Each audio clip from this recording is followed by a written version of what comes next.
Yes class 10th की BPT theorem start कर रहे हैं।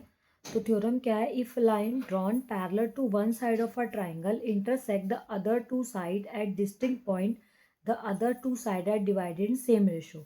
इसका मतलब क्या है? अगर एक ट्राइंगल है, उस ट्राइंगल में अगर दो पॉइंट्स जो है, इस पे दो पॉइंट्स अलग डिस्टिंक्ट पॉइंट, अगर ये लाइन इसके पैरेलल है तो ये इसकी रेशो इक्वल होगी ट्राइंगल की। इट मीन्स अगर हमें ये गिवन है कि जो डी और ई पॉइंट है जिसमें डी ई जो है वो बी सी के पैरेलल है, तो ratio A D upon D B equal होगी ए ई अपॉन ई सी के।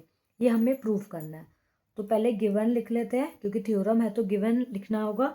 अब इसमें ना कई बार स्टेट आ जाता है कि स्टेट करो बीपीटी। स्टेट का मतलब होता है ये थ्योरम लिखना, कि अगर एक लाइन हम पैरेलल ड्रॉ कर रहे हैं एक साइड के तो डिस्टिंक्ट पॉइंट पे, और वो लाइन इसके पैरेलल है तो रेशो इक्वल होगी। तो जो मेन कंडीशन है वो है लाइन का पैरेलल होना जरूरी है। अगर लाइन पैरेलल होगी तभी रेशो इक्वल होगी। तो गिवन क्या है? एक ट्राइंगल ए बी सी इन विच, जिसमें डी ई जो है वो पैरेलल है किसके? बी सी के। ये भी लिख सकते हैं कि D and E are points on A B and A C. D और ई पॉइंट किस पर है? ए बी और ए सी पे। अब हमें टू प्रूफ क्या करना है कि इसकी रेशो इक्वल है। It means A D upon में डी बी इक्वल होगा ए ई अपॉन ई सी के। ये हमें प्रूफ करना है। अब इसमें हम कंस्ट्रक्शन करेंगे।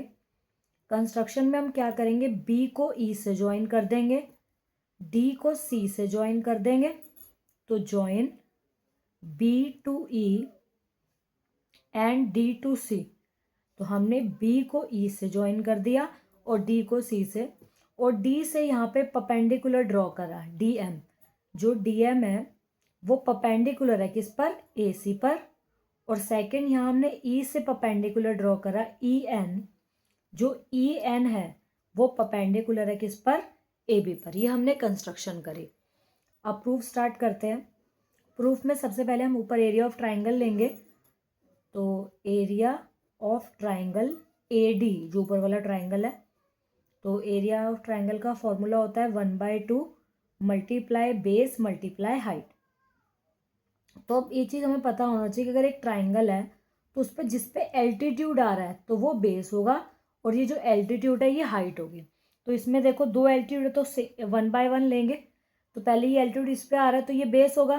तो बेस क्या हो जाएगा? ए डी, और हाइट क्या हो जाएगी? E N. तो 1/2 बेस हो गया ए डी और हाइट हो गई ई एन। इसको थोड़ा यहाँ पे शॉर्ट में लिख लेंगे ए आर, मतलब एरिया, और ट्राइंगल ए डी। अब इसी के साथ देखो एक ट्राइंगल और जुड़ा हुआ है यहाँ पर, तो इसका भी एरिया लेंगे। Area of triangle D B E, area of triangle D B E. Formula क्या होगा? 1/2 बेस मल्टीप्लाई हाइट। तो अब इसके अकॉर्डिंग, अब देखो ट्राइंगल में एक रूल और होता है कि अगर ट्राइंगल में उसी बेस को अगर हम आगे इंक्रीज कर दें और हाइट बाहर से आ रही है तो वो उसी ट्राइंगल की हाइट होगी। ऐसा जरूर नहीं कि हाइट हमेशा ट्राइंगल के अंदर हो। हाइट जो है वो ट्राइंगल के बाहर भी हो सकती है, बट बेस सेम होना चाहिए। तो सेम हम इसमें करेंगे कि इसमें ये जो ये वाला ट्राइंगल है बेस डी बी रहेगा, क्योंकि यही आगे इंक्रीज हो रही है जिस पर हाइट आ रही है। तो 1/2 का 1/2 बेस की जगह पे पुट करेंगे डी बी, और हाइट वही सेम रहेगी ई एन जो पीछे थी, क्योंकि इसी ट्राइंगल के साथ में ही है ये हाइट, इनटू में ई एन। इसके भी आगे शॉर्ट में लिख देंगे area bracket D B E. अब इसको देंगे नंबर 1 और इसको देंगे number 2। Divide 1 and 2, divide 1 and 2।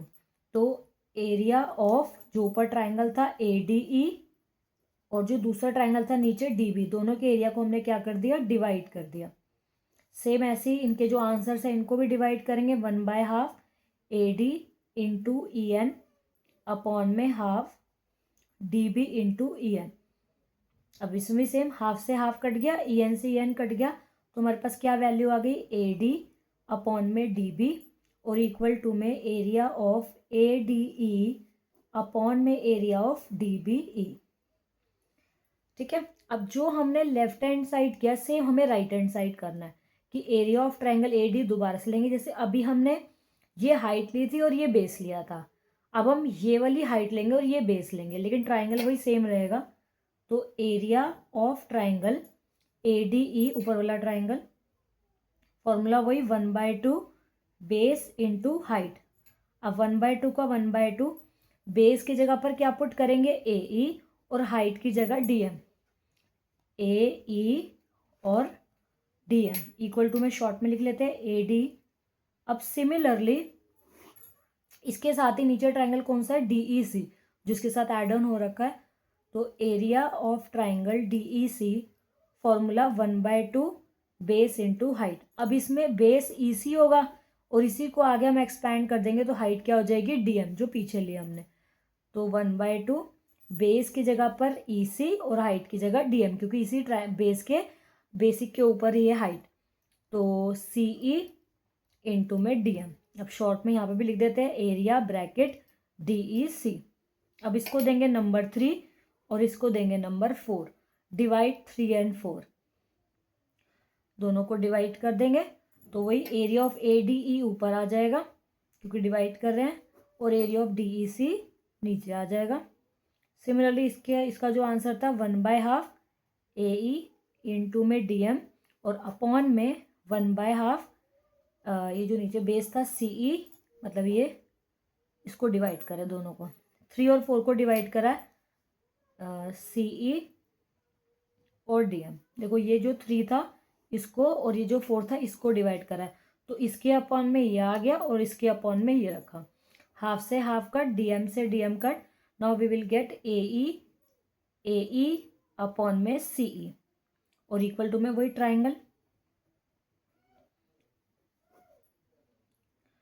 अब यहाँ पे हमें इक्वल किसको करना था, AD अपॉन में DB और AE अपॉन EC को। तो देखो यहाँ पे AD अपॉन DB आ गया और यहाँ पे AE अपॉन में C, ये दोनों तो इक्वल है, लेकिन दोनों कब इक्वल होंगे, जब इसके इक्वल टू वाले इक्वल होने चाहिए। तो इसके इक्वल टू में क्या, AD इक्वल AD इक्वल, दोनों इक्वल है, लेकिन इसके अपॉन में DEC है, इसके अपॉन में DB, मतलब ये दोनों इक्वल नहीं है। तो पहले हमें इनको इक्वल करना होगा, तो हम यहाँ लिख लेते हैं एरिया ऑफ DBE इक्वल होगा एरिया ऑफ DEC। अब रीजन क्या है इसका, देखो ये वाला जो ट्राइंगल है DBE और ये वाला ट्राइंगल है DEC, दोनों एक ही बेस DE पर है। तो ये एक प्रॉपर्टी होती है, जब एक ही बेस पे दो ट्राइंगल बने हो और सेम पैरलाइन के बीच में हो तो उनका एरिया क्या होता है, इक्वल होता है। तो लिखेंगे when two triangles are on the same base and between same parallel